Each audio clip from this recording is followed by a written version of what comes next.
Hello दोस्तों, मैं अवनीश। आप लोगों का मेरे यूट्यूब चैनल पे स्वागत है। और हम जानेंगे जो एलपीजी सिलेंडर जो सब्सिडी वो ज़ीरो हुई है, इससे हम लोगों को कितना फ़ायदा होगा और सरकार को कितना फ़ायदा होगा। जैसा कि थंबनेल पे आप देख रहे हैं, जो लिखा हुआ है good news LPG cylinder subsidy zero, know how much you benefit. तो अब इसके बारे में जानेंगे। और सबसे पहले तो हम ये जानेंगे कि ये सब्सिडी होती क्या है, सब्सिडी कहते किसे हैं। तो चलिए शुरू करते हैं। को उपभोक्ताओं जो मुख्यतः जो गरीब वर्ग के लोग हैं उनके लिए ये अवेल करवाई जाती है। जिसमें 2019-20 में जो कुल सब्सिडी बिल है वो सरकार मानती है कि 2.5 लाख करोड़ होने का अनुमान रहेगा। बात समझ में आ गई। अभी आगे इसको क्लेरिफिकेशन करके हम बता रहे हैं, इसको क्लेरिफाई कर रहे हैं। जैसे टाइप्स ऑफ सब्सिडी क्या है, जैसे हो गई आपकी फूड सब्सिडी पीडीएस के माध्यम से। अभी आप जाते हो कोटेदार के यहाँ तो 3 रुपये किलो गेहूँ, 2 रुपये किलो चावल या जो कुछ भी हो ऐसे है। तो एक्चुअली में इतने में वो मिलता नहीं है। उसका जो एक न्यूनतम समर्थन मूल्य है वो सरकार अलग निर्धारित करती है। लेकिन क्या होता है कि कुछ पैसा वो दे देती है और 3 या 4 रुपये आपसे ले लेती है।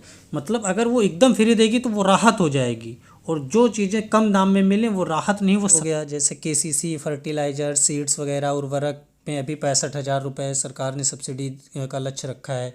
एग्रीकल्चर इक्विपमेंट हो गया। अब केसीसी कैसे हो गया, केसीसी भी किसान क्रेडिट कार्ड पे सरकार ऋण देती है उद्यम और मध्यम वर्ग के किसानों को जिनके पास खेती है। आगे देखते हैं है क्या। A good news has come out about the LPG cylinder for the people amidst corona crisis in the country. Corona का जो क्राइसिस है उसके बीच ये एक जो है अच्छी खबर आ रही है। अब इसमें हुआ क्या है, जो एलपीजी सिलेंडर है आप लोगों को पता है कोरोना की वजह से लगभग ज़्यादातर जो देश हैं वो लॉकडाउन में हैं। और लॉकडाउन होने के बावजूद एक्सपोर्ट इंपोर्ट बिल्कुल दोनों देशों के बीच में बंद है। दोनों देश क्या, सभी देशों के बीच में बंद है। इसलिए जो कच्चे तेल और एलपीजी के जो दाम हैं वो गिर गए हैं, क्योंकि जाहिर सी बात है अगर सप्लाई होगी नहीं तो दाम गिरेंगे। जब कोई चीज़ बिकेगा ही नहीं, कहीं पे जाएगा ही नहीं, तो दाम गिरेंगे। जैसे कि nowadays you have to seen a, काफ़ी ज़्यादा आप लोग देखते होंगे कि जो हरी सब्जी है उसके दाम गिर रहे हैं, प्याज के दाम गिर रहे हैं। तो कहीं ना कहीं क्योंकि अब ख़रीदार है ही नहीं है ना, तो कहाँ पे लोग सामान तो रख नहीं पाएंगे, सड़ जाएगा। तो इसलिए उसको जैसे तैसे उसको बेच रहे हैं। तो सरकार जब पहले लेती थी तो उस पर बहुत ज़्यादा टैक्स लगाती थी, और बाद में उसको जो गरीब वर्ग था, जो गरीब तबका था, उज्ज्वला योजना में जिसको जिसको सिलेंडर दिया उनको सब्सिडी देना शुरू किया सरकार ने। तो अब क्या हुआ, वो सब्सिडी बंद कर दी है सरकार ने। और सब्सिडी दे बंद करने के बावजूद भी सरकार को 120 रुपये का लाभ हो रहा है। तो इससे आपको फ़ायदा नहीं होगा, आपको तो उतने का ही सिलेंडर मिलेगा, लेकिन इससे सरकार को जो है वो फ़ायदा हो रहा है ना। तो और जो मध्यम वर्गीय हैं जिसके महीने का जो सिलेंडर दे रही है लॉकडाउन के दौरान, वो इन्हीं के पैसे से दे रही है। इसलिए सरकार जो है वो सप्लाई चेन को कंटिन्यूअस जारी करे हुए है। तो जब दाम कम हो गए विदेशों में कच्चे तेल के और सीएनजी के और एलपीजी के, तो सरकार काफ़ी फुर्ती के साथ में उज्ज्वला योजना के तहत लोगों को 3 महीने के लिए सिलेंडर फ्री दे रही है। बाकी हमें कोई सीधे तौर पे इससे फ़ायदा नहीं होने वाला है। और जब से उज्ज्वला योजना शुरू होते ही भारत में रसोई गैस का जो है वो दूसरा सबसे बड़ा आयातक देश बन चुका है। और आपको तो पता है चाइना पहले नंबर पे, इंडिया दूसरे नंबर पे, जापान तीसरे नंबर पे है। कच्चे तेल के मामले में भी 3rd नंबर पर है भारत। तो सरकार के आंकड़े ये बताते हैं कि दिसंबर में भारत का आयात जो है वो 24 लाख टन था, और चीन का जो था वो 23 लाख टन था। तो भारत जो है वो आगे हो गया चाइना से। और 2022 तक ये अनुमान है कि 27 लाख टन जो है जाने की उम्मीद है। तो काफ़ी ज़्यादा चीज़ें इसमें हैं। एलपीजी जो सब्सिडी नवंबर 2014 से सरकार द्वारा जो है शुरू की गई, 17 करोड़ 50 लाख के लगभग सीधे लाभ दिया जा रहा है।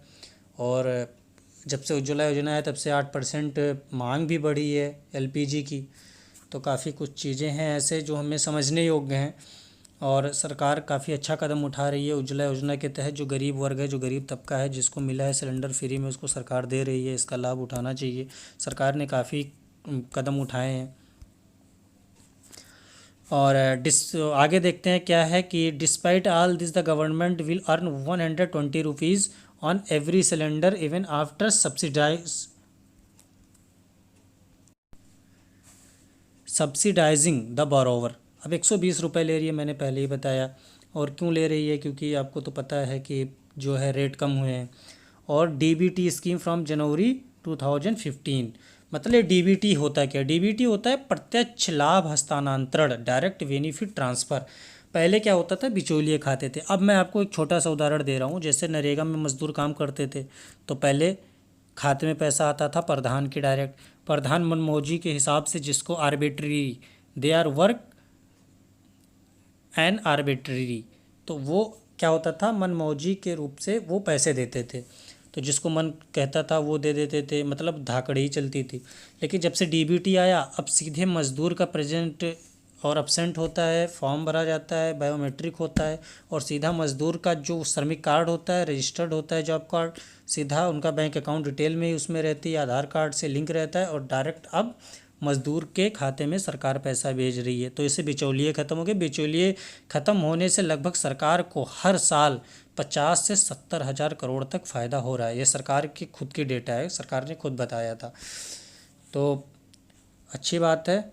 और आगे इसके और भी जो कुछ भी आगे भी इसके बारे में जानकारी हमें मिलेगी, हम आप लोगों के साथ में शेयर करते रहेंगे। काफ़ी अच्छा लगता है, आप लोग लाइक करते हो और शेयर करते हो, और सब्सक्रिप्शन भी आपके लोगों के द्वारा होता होता है, तो मुझे काफ़ी अच्छा और लगता है। और thank you for watching for next video.